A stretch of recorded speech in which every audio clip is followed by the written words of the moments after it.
जय श्री कृष्ण। राधे राधे। आज हम श्रवण करेंगे कार्तिक कृष्ण पक्ष की रमा एकादशी व्रत कथा।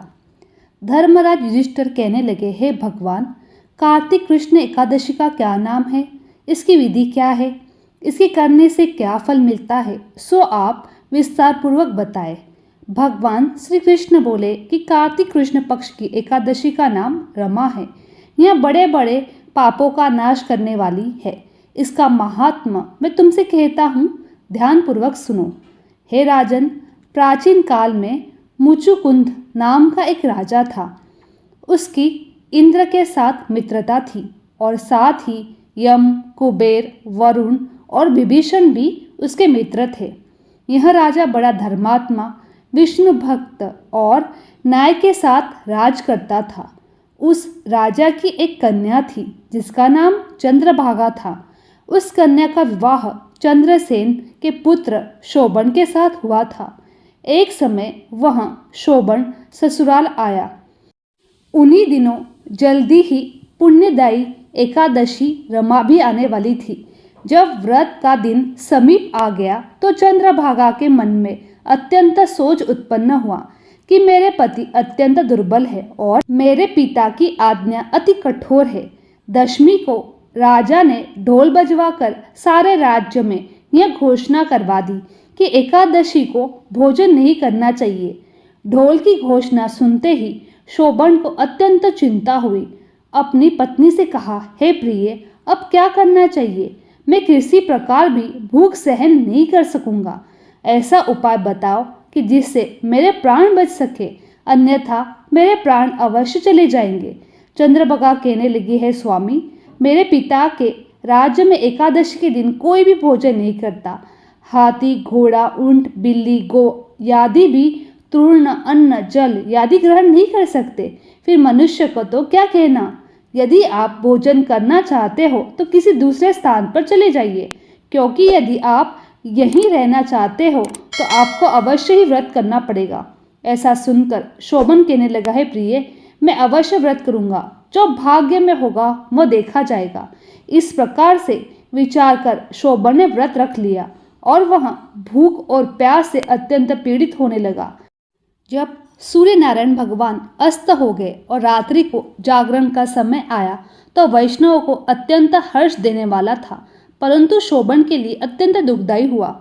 प्राप्त काल होते ही शोभन के प्राण निकल गए। तब राजा ने सुगंधि काष्ठ उसका दाह संस्कार करवाया, परंतु चंद्रभागा ने अपने पिता की आज्ञा से अपने शरीर को दग्न नहीं दिया और शोभन की अंत्येष्टि क्रिया के बाद पिता के घर में ही रहने लगी। रमा एकादशी के प्रभाव से शोभन को मंदराचल पर्वत पर धन धान्य से युक्त तथा शत्रुओं से रहित एक सुंदर देवपुर प्राप्त हुआ। वह अत्यंत सुंदर रत्न, वैदुर्वमणि, जटित स्वर्ण और खंभों पर निर्मित अनेक प्रकार की स्फटिक मणियों से सुशोभित भवन में बहुमूल्य वस्त्र भूषणों तथा छत्र चवर से विशुंभित गंधर्व अप्सराओं से युक्त सिंहासन पर आरूढ़ ऐसा शोभामान होता था मानो दूसरा इंद्र विराजमान है। एक दिन मुकुचंद नगर में रहने वाला एक सौम्य शर्मा नामक ब्राह्मण तीर्थ यात्रा करता हुआ घूमता घूमता उधर जा निकला। उसने शोभन को पहचान कर कहा, यह तो राजा का जमाई शोभन है। उसके निकट गया। शोभन भी उसे पहचान कर अपने आसन से उठकर उसके पास आया और प्रणाम यादि करके कुशल प्रश्न किया। ब्राह्मण ने कहा, राजा, मुचुकुंद और आपकी पत्नी कुशल से है। नगर में भी सब प्रकार से कुशल है, परंतु हे राजन, हमें आश्चर्य हो रहा है। आप अपना वृत्तांत कहिए कि ऐसा सुंदर नगर जो न कभी देखा न सुना आपको कैसे प्राप्त हुआ। तब शोभन बोला कि कार्तिक कृष्ण की रमा एकादशी का व्रत करने से मुझे यह नगर प्राप्त हुआ, परंतु यह अस्थिर है। यह स्थिर हो जाएगा, ऐसा उपाय कीजिए। ब्राह्मण कहने लगा, हे राजन, यह स्थिर क्यों नहीं है और कैसे स्थिर हो सकता है, आप बताएं। फिर मैं अवश्य वह उपाय करूँगा। मेरी इस बात को आप मिथ्या न समझे। शोभन ने कहा कि मैंने इस व्रत को श्रद्धा रहित होकर किया था। अंत यह सब कुछ अस्थिर है। यदि आप मुचुकुंद की कन्या चंद्रभागा को यह सब वृत्तांत है तो यह स्थिर हो सकता है। ऐसा सुनकर उस श्रेष्ठ ब्राह्मण ने अपने नगर लौटकर चंद्रभागा से यह सब वृत्तांत कह सुनाया। ब्राह्मण के वचन सुनकर चंद्रभागा बड़ी प्रसन्नता से ब्राह्मण से कहने लगी, हे ब्राह्मण, यह सब बातें आपने प्रत्यक्ष देखी है या स्वप्न की बात कर रहे हो? ब्राह्मण कहने लगा, है पुत्री, मैंने महावन में तुम्हारे पति को प्रत्यक्ष देखा है, साथ ही किसी से विजय न हो ऐसा देवताओं के नगर के समान उनका नगर भी देखा है। उन्होंने यह भी कहा है कि यह स्थिर नहीं है, जिस प्रकार वह स्थिर रह सके सो उपाय करना चाहिए। चंद्रभागा कहने लगी, हे विप्र, तुम मुझे वहाँ ले चलो, मुझे पतिदेव के दर्शन की तीव्र लालसा है। मैं अपने किए हुए पुण्य से उस नगर को स्थिर बना दूंगी। आप ऐसा कार्य कीजिए जिससे उनका हमारा संयोग हो, क्योंकि वियोगी को मिला देना महान पुण्य है। सोम शर्मा यह बात सुनकर चंद्रभागा को लेकर मंदराचल पर्वत के समीप वामदेव ऋषि के आश्रम पर गया। वामदेव जी ने सारी बात सुनकर वेद मंत्रों के उच्चारण से चंद्रभागा का अभिषेक कर दिया। तब ऋषि के मंत्र के प्रभाव से और एकादशी के व्रत के प्रभाव से चंद्रभागा का शरीर दिव्य हो गया और वह दिव्य गति को प्राप्त हुई। इसके बाद बड़ी प्रसन्नता के साथ अपने पति के निकट गई।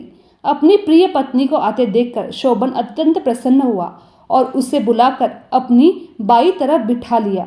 चंद्रभागा कहने लगी, है प्राणनाथ, आप मेरे पुण्य को ग्रहण कीजिए। अपने पिता के घर जब मैं 8 वर्ष की थी तब से विधि पूर्वक एकादशी के व्रत का श्रद्धापूर्वक व्रत करती आ रही हूँ। इस पुण्य के प्रताप से आपका यह नगर स्थिर हो जाए तथा समस्त कर्मों के युक्त होकर प्रलय के अंत तक रहेगा। इस प्रकार चंद्रभागा ने दिव्य आभूषण और वस्त्रों से सुसज्जित होकर अपने पति के साथ आनंद पूर्वक रहने लगी।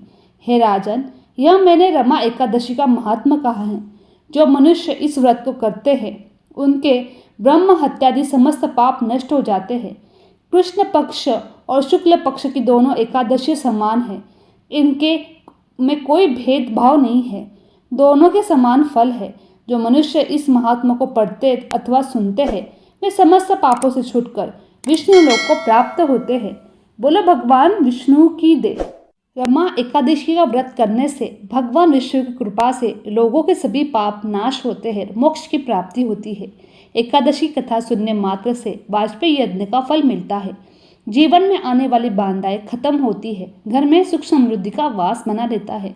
जो फल सूर्य और चंद्र ग्रहण पर कुरुक्षेत्र और काशी में स्नान करने से दान करने से मिलता है वह भगवान विष्णु के पूजन से मिलता है। जो व्यक्ति इस दिन लक्ष्मी नारायण का ध्यान करते हुए व्रत रखता है उसे अपार पुण्य की प्राप्ति होती है। रमा एकादशी के व्रत में तुलसी की पूजा एवं भगवान विष्णु की पूजा जरूर करें। रमा एकादशी पर भगवान विष्णु को और माता लक्ष्मी के पूजन का विधान है। मान्यता है कि इस दिन विधि पूर्वक माता लक्ष्मी के साथ भगवान विष्णु का पूजन करने से सभी मनोकामनाएं पूरी होती है। आइए अब सुनते हैं 11 माता की कहानी। एक बूढ़ी अम्मा थी। वह एक बार एकादशी का व्रत रखने की जिद करने लगी। घर वालों ने खूब समझाया कि अम्मा, अब आपकी उम्र हो गई है, आपको एकादशी जैसा कठिन व्रत नहीं करना चाहिए। आपको क्या ज़रूरत है व्रत करने की? वो तो बूढ़ी माई बोली, नहीं, मैं तो एकादशी का व्रत ज़रूर करूँगी। मेरे बेटे बहुओं पुत्र पोतों के आदि सुविधा के लिए यह व्रत मैं करना चाहती हूँ। मेरे बच्चों को किसी भी तरह की कोई तकलीफ न हो, हमारे घर में धन से परिपूर्ण हो। इस तरह कहकर वह बूढ़ी अम्मा एकादशी का दिन व्रत रखने के लिए सुबह से जिद कर बैठी। सुबह सवेरे जल्दी उठकर स्नान किया। उसके बाद घर के मंदिर में जाकर श्री हरि विष्णु के समक्ष घी का दीपक जलाकर एक जल से भरा हुआ कलश रखकर श्री हरि विष्णु के चरणों का ध्यान करते हुए उन्होंने अच्छी तरह से व्रत कथा सुनी और ओम नमो भगवते वासुदेव मंत्र का जाप भी किया। उसके बाद में अपने बच्चों के मंगल जीवन की कामना करते हुए सूर्य भगवान को अर्घ्य दिया। फिर पूजा पाठ पूरी करके पंडित जी को घर पर मिट्टी के पात्र को जल भरकर और ऋतुफल दान में दिया। उस दिन बहुत ही ज़्यादा गर्मी थी। गर्मी के कारण बूढ़ी अम्मा को बहुत ही बेचैनी हो रही थी। तो बूढ़ी अम्मा सोच रही थी कि क्या पता इस व्रत को मैं रख पाऊंगी या नहीं, लेकिन आज का व्रत तो मैं बीच में नहीं छोड़ूंगी। इस तरह बूढ़ी अम्मा भूख प्यास से परेशान बार बार पानी से कुल्ला करती रही, मुँह धोती रही। थोड़ी देर की राहत महसूस उन्हें होने लगी, फिर वही हालत हो जाती। बूढ़ी अम्मा कुछ देर तक तो तालाब में पानी में ही बैठी रही, लेकिन बाहर निकलते ही फिर उनका बार बार मुंह सूखने लगा। बूढ़ी अम्मा बहुत ही परेशान हो रही थी। एक तरफ तो उनका बुढ़ापा और दूसरी तरफ वो भयंकर गर्मी जैसी। बूढ़ी अम्मा ने तो कैसे ही करके दिन काट रही थी। अब सामने पहाड़ जैसी रात भी थी। उसका काटना बड़ा ही कठिन दिखाई दे रहा था। खटिया पर बूढ़ी अम्मा बार बार करवट ले रही थी। कभी खड़ी होती, कभी बाहर जाती, कभी अंदर आ जाती। इसी तरह वह रात गुजारने लगी। उसे शांति महसूस नहीं हो रही थी। वह वापस खटिए पर आकर बैठ गई और एकादशी माता का स्मरण करने लगी। कहने लगी, माता जी, आज तो आप ही मेरी लाज रखिए। आप मुझे शक्ति दीजिए, जैसे भले मैं आपका यह व्रत पूरा कर सकूं, यह पहाड़ सी रात शांतिपूर्वक व्यतीत कर सकूं। प्यास के कारण बूढ़ी अम्मा की बेचैनी बहुत ही बढ़ रही थी। उसने बहुत ही धैर्य रख के कोशिश की कि चुपचाप बैठ गई एक जगह। बूढ़ी अम्मा प्यास से सहन नहीं कर पा रही थी। उसकी सहनशीलता की सीमा टूट गई और वे घबराकर एकदम से चिल्ला पड़ी और जोर जोर से कहने लगी, बचाओ बचाओ। तो अम्मा का चिल्लाना सुनकर उसके परिवार के सारे सदस्य वहां एकत्रित हो गए। पड़ोसी भी आ गए और बूढ़ी अम्मा की खटिया के चारों ओर खड़े होकर कहने लगी, अम्मा जी, आपको क्या हो गया? आप इस तरह से क्यों चिल्ला रही हो? तब बूढ़ी अम्मा ने अपनी बहू से कहा कि आपको पता है, हमारी अम्मा जी आज एकादशी का व्रत रख रही है। हम सब ने मना किया था। इतनी उम्र के अंदर व्रत रखने की क्या ज़रूरत है? आज इन्हें कौन सी कमी है जो व्रत रख रही है? सारे लोग कहने लगे कि हाँ, सही बात है अम्मा जी, आपकी अब उम्र हो गई है, व्रत रखने की शक्ति आपके पास अब नहीं रही। अब एकादशी जैसा कठिन व्रत आपके बस की बात नहीं है। हम जैसे हट्टे कट्टे भी एकादशी का व्रत रखने में हिचका जाते हैं। आपने तो बिना सोचे समझे एकादशी का व्रत रख लिया। बूढ़ी अम्मा कहने लगी कि भोजन तो मैं नहीं करूँगी और ना ही पानी पीऊँगी। आज तो लगता है कि मेरे प्राण भी निकल जाए, पर ऐसा मैं व्रत बीच में नहीं छोड़ूंगी। छोटी सी मटकी पानी से भरकर मेरी छाती पर रख दो। यह सुनते ही उस बूढ़ी अम्मा का पोता भागकर एक छोटे से घड़े में पानी लेकर आया, अपनी दादी की छाती पर धीरे से रख दिया। फिर बूढ़ी अम्मा को थोड़ा सा आराम मिला। आराम मिलने के कारण बूढ़ी अम्मा को नींद आ गई। सारे कहने लगे कि चलो अब हम भी आराम करते हैं। आधी रात तो बीत चुकी है, आधी रात और है। अब अम्मा को नींद आ गई है, जागने पर तो सवेरा हो जाएगा। इस तरह सब अपने अपने घर चले गए। बेटे बहू पोते पोतियाँ सब गए। एकादशी माता सोचने लगी कि यह बूढ़ी अम्मा बहुत ही कठोर है। दिन भर मैंने कितना परेशान किया, फिर भी पानी पीने का नाम नहीं ले रही है। अब मुझे खुद जाकर इसकी परीक्षा लेनी होगी। यह सोच एकादशी माता मुर्गे का रूप लेकर रात को बाग लगाने के लिए आई। मुर्गे की आवाज़ सुनकर दादी अम्मा की आँख खुल गई। उसने सोचा अभी लगता है सवेरा हो गया। वह जल्दी से खड़ी हुई, बाहर आई। बाहर आकर आसमान की ओर देखा तो आसमान में कहीं भी प्राप्त काल का तारा दिखाई नहीं दे रहा था। वह सोचने लगी, यह मुर्गा आज क्यों ऐसा जल्दी बोल रहा है? अभी तक तो तारा उगा नहीं है, जिसे देखकर मैं अनुमान लगा लूँ कि सवेरा हो गया। अभी वह निकला ही नहीं है, फिर यह मुर्गा कैसे बोल रहा है? इस तरह सोचते सोचते बूढ़ी अम्मा को फिर प्यास लग गई। अब उनका मन विचलित होने लगा, लेकिन उन्होंने निश्चय कर रखा था कि व्रत को पूरा करेंगे, बीच में नहीं छोड़ेंगे, चले भले ही उनके प्राण चले जाए। यह सोचकर वहाँ खटिया पर जाकर लेट गई। एकादशी माता को याद करती रही। एकादशी माता ने एक बार फिर उनकी परीक्षा लेनी चाहिए। माता रानी एक छोटी सी बालक का रूप धारण करके एक गिलास में शरबत लेकर उस बूढ़ी अम्मा के सिराने आकर खड़ी हो गई और जोर से बोली, दादी जी सवेरा हो गया है, आप हाथ मुंह धोकर शरबत पी लीजिए। उस बच्चे की आवाज़ सुनकर बूढ़ी माई ने आँख खोली तो उसने देखा सिराने सी एक छोटी बच्ची शरबत का गिलास लेकर खड़ी है। इतना अच्छा शरबत देकर बूढ़ी अम्मा का मन ललचा गया, लेकिन तभी उन्हें अचानक से याद आया कि आज तो एकादशी का व्रत है, इस तरह से मैं शरबत नहीं पी सकती। यह सोचकर उन्होंने फिर से अपनी आंखें बंद कर ली। थोड़ी देर में उन्हें ऐसे लगा कि जैसे उन्हें किसी ने कुएं में पटक दिया। वह बड़ी देर तक उस कुएं में हाथ पांव चला रही है और मुंह को जोर से भींचकर बंद कर रखा है, कहीं पानी उनकी बूंद उनके मुंह में न चली जाए।